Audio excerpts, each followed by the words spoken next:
नमस्कार ओडिया बहु किचन रे आउ गोटे नुआ वीडियो को आपन को स्वागत करछि। आसंतु बनेबा भजी स्टाइल पटल कुरमा।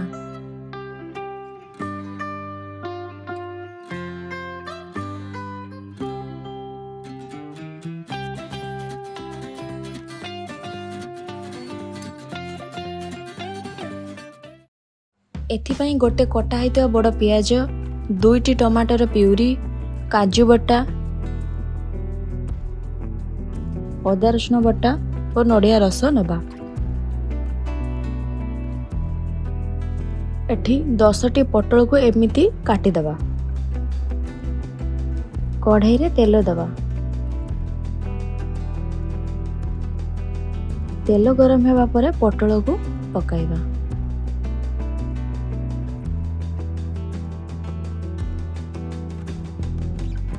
एथिरे अल्प लुण, हलदी गुंड देबा। यहाँ को भल भाबरे गोले भाजी नेबा। ढांकुणी दे 3 रु 4 मिनिट पई छाड़ी दबा। गैस रो फ्लेम को मीडियम रे रखिबा। गोटे साइड पटल होई गलानी।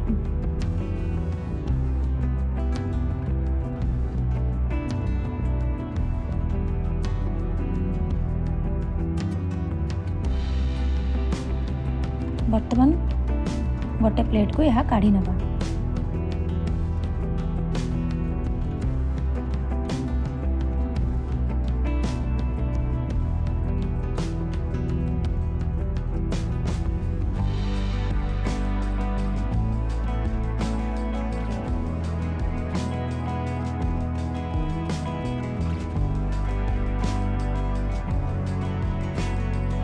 एबे कटा हैतिबा पियाज को दबा।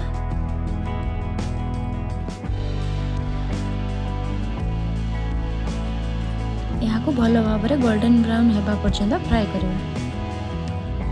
पियाज एबे हो गलानी। अदा रसुण बटा को दे देबा। यहाँ को भल भाव में गलाइबा। एथिरे आधा चम्मच हळदी गुंड, आधा चम्मच काश्मीरी रेड चिली पाउडर दे भल भाव में गलाइबा।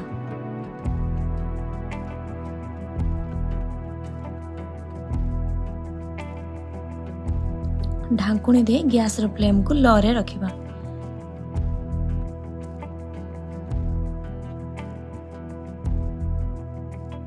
एबे एथिरे टमाटो प्यूरी दबा।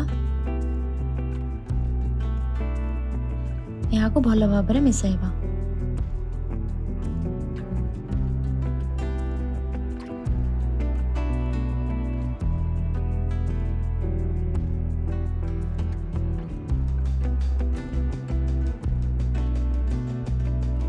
एबे एथिरे अल्प लुण दबा। ढांकुणी दे 2 मिनिट पई छाड़ी दबा।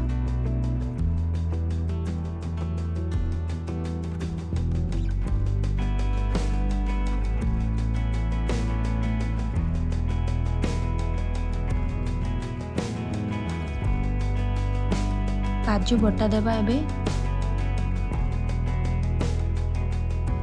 देखि भल भाव में मिसेबा को।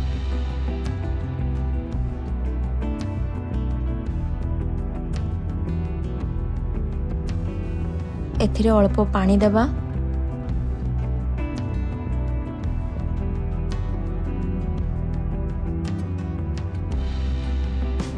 गोटे मिनिट पई ढांकुणी दे छाड़ी दबा।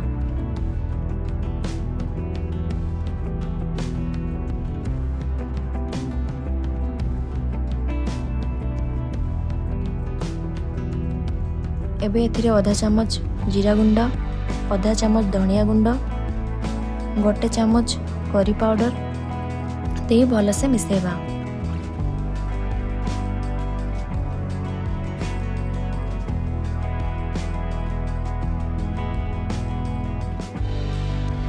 एबे एथिरे भाजी की रखिथिबा पटल सब को दे देबा।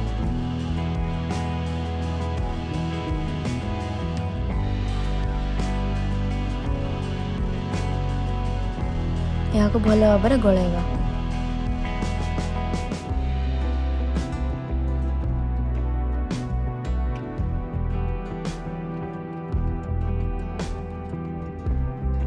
ବର୍ତ୍ତମାନ ନଡ଼ିଆ ରସକୁ ଦେବା। ଭଲସେ ଗୋଳାଇବା ଏହାକୁ।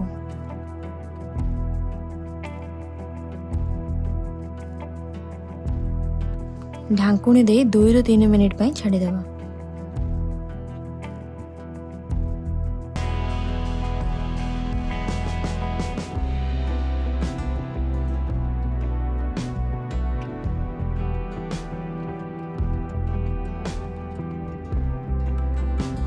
ଦେଖନ୍ତୁ ଏବେ ପ୍ରସ୍ତୁତ ହୋଇଗଲା ଆମର ଭୋଜି ଷ୍ଟାଇଲ୍ ପୋଟଳ କୁର୍ମା।